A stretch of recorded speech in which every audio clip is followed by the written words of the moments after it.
New Fashion Era for lease or sale.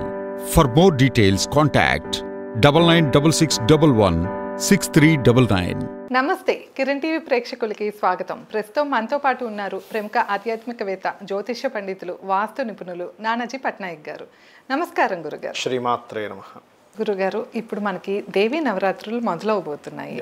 So ప్రతి ఒక్కళ్ళకి ఏంటంటే ఏదో ఒక సంకల్పం అంటే ఏంటంటే ఉద్యోగం లేకపోతే రకరకాల సమస్యలతో ఉంటూ ఉంటారు కదా. సో అమ్మవారిని ఏ విధంగా కొలిస్తే, అంటే ఏ విధంగా అంటే 9 రోజులు కాకుండా ఈసారి 11 రోజులు వస్తున్నాయి నవరాత్రులు. అందుకని ఏంటంటే ఒక అభిష్టతో మొదలు పెట్టుకుని అమ్మవారి ఆరాధన చేస్తే ఏ విధంగా చేయాలి అది, అంటే నైవేద్యం అవనియండి, అలానే ఒక్కొక్క రోజు ఒక్కొక్క రకంగా అమ్మవారిని పూజిస్తూ ఉంటారు కదా. ఇవన్నీ వివరాలు ఒకసారి తెలియచేయండి గురుగారు. తప్పకుండా అండి. ఫస్ట్ ఆఫ్ ఆల్ ఏంటంటే ఈసారి మనకు 11 రోజులు వచ్చింది. అయితే మనకి శాస్త్రంలో ఎక్కడా కూడా ఈ రంగు వస్త్రం ఈ రోజు ఈ రంగు వస్త్రమే కట్టాలని కానీ ఈ నైవేద్యమే పెట్టాలని కానీ లేదు. కాకపోతే మరి ఎందుకు పెడుతున్నాము అంటే మన యొక్క సంకల్పం నెరవేరడానికి, మనకున్నటువంటి సమస్య తీరడానికి. ఇప్పుడు ఒక్కొక్క గ్రహానికి ఒక్కొక్క నైవేద్యాన్ని, ఒక్కొక్క రంగుని వర్ణం చెప్పారు శాస్త్రంలో. అది మీకు భగవంతుడికి అది సమర్పించినందుకు, అమ్మవారికి ఆ రంగు చీర సమర్పించినందుకు ఆ యొక్క దోషాలు పోతాయి. అంటే ఎలా అంటే ఆరెంజ్ కలర్ కానీ రెడ్ కలర్ కానీ మీరు సమర్పించారు అమ్మవారికి ఏదైనా ఆలయంలో కానీ మీరు ఇంట్లో పెట్టేటప్పుడు కానీ, అప్పుడు ఏమవుద్ది, సూర్య సంబంధించిన అనుగ్రహం కలుగుతుంది. అంటే ఏమిటి, సూర్యుడు అంటే నేమ్ అండ్ ఫేమ్ రావడం, ప్రమోషన్స్ రావడం, ఆరోగ్యం బాగుండడం జరుగుతాయి. రెడ్ కలర్, బాగా రెడ్ కలర్ అనుకోండి, గొడవలు తగ్గుతాయి. ఎందుకంటే బాగా ముదురు రెడ్డికి మార్స్ కారకుడు.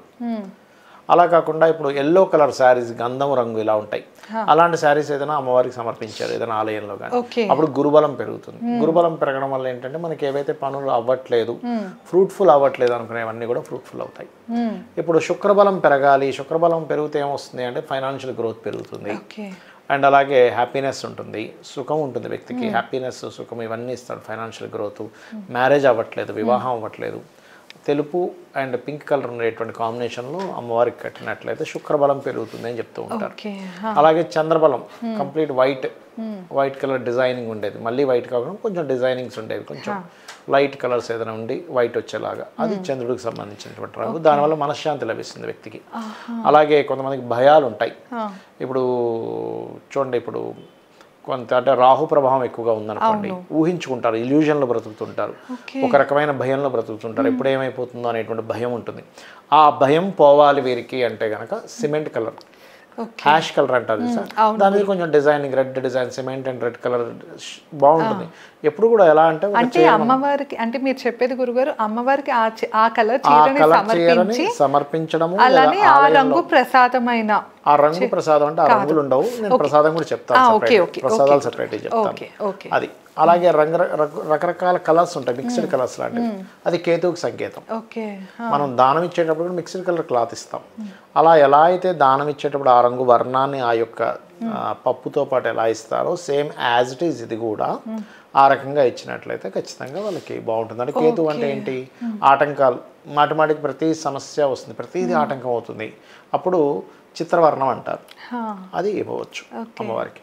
ఆ రకంగా ఇప్పుడు రవి, చంద్ర, కుజ, శుక్ర, అదేవిధంగా గురువు, రాహువు, కేతువు. ఇప్పుడు శనికి సంబంధించిన దోషాలు ఉన్నాయనుకోండి, వారు అలాంటప్పుడు నీలం రంగు వస్త్రాన్ని కనుక అమ్మవారికి సమర్పించినట్లయితే ఆ దోషాలు అనేవి తొలగుతాయి.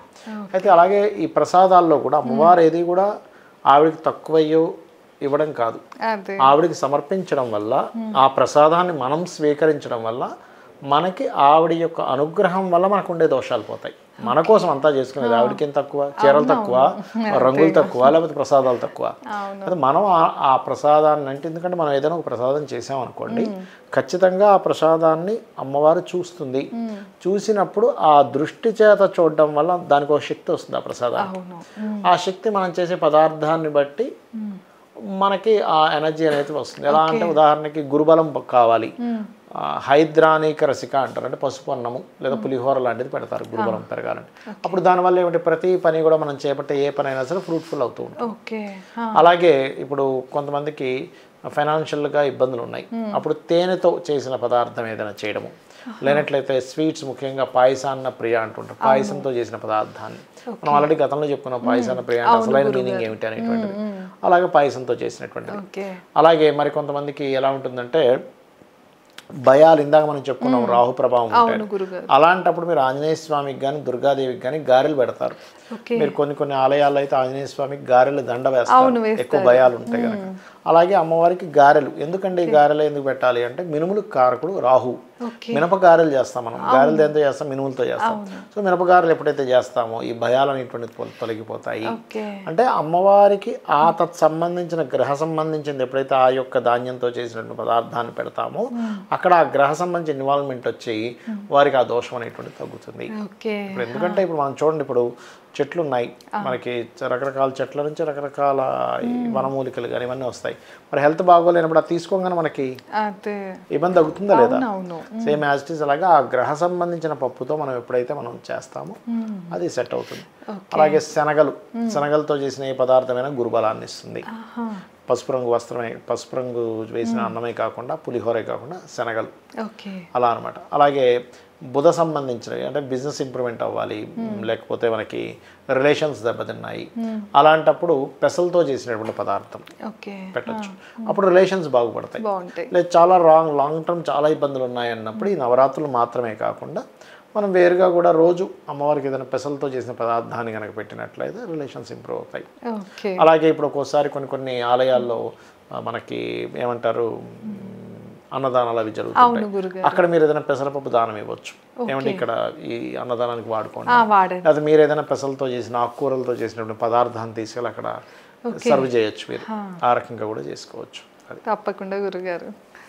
సో విన్నారు కదండి, నవరాత్రుల్లో అమ్మవారిని ఎలా కొలిస్తే కనుక మనకి మంచి ఫలితం ఉంటుందో గురుగారు తెలియజేశారు. మీరు కూడా ఇలాగే చేసి విషయం చెప్పడం మర్చిపోయాను. చెప్పండి.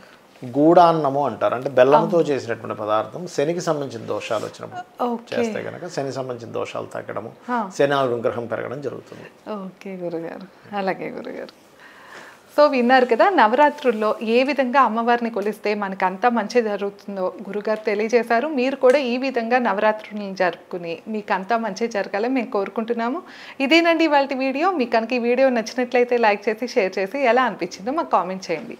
మరిన్ని ఇంట్రెస్టింగ్ వీడియోస్ కోసం మన ఛానల్ సబ్స్క్రైబ్ చేసుకోండి. ధన్యవాదాలు. నమస్కారం గురు. శ్రీమాత్రే నమః.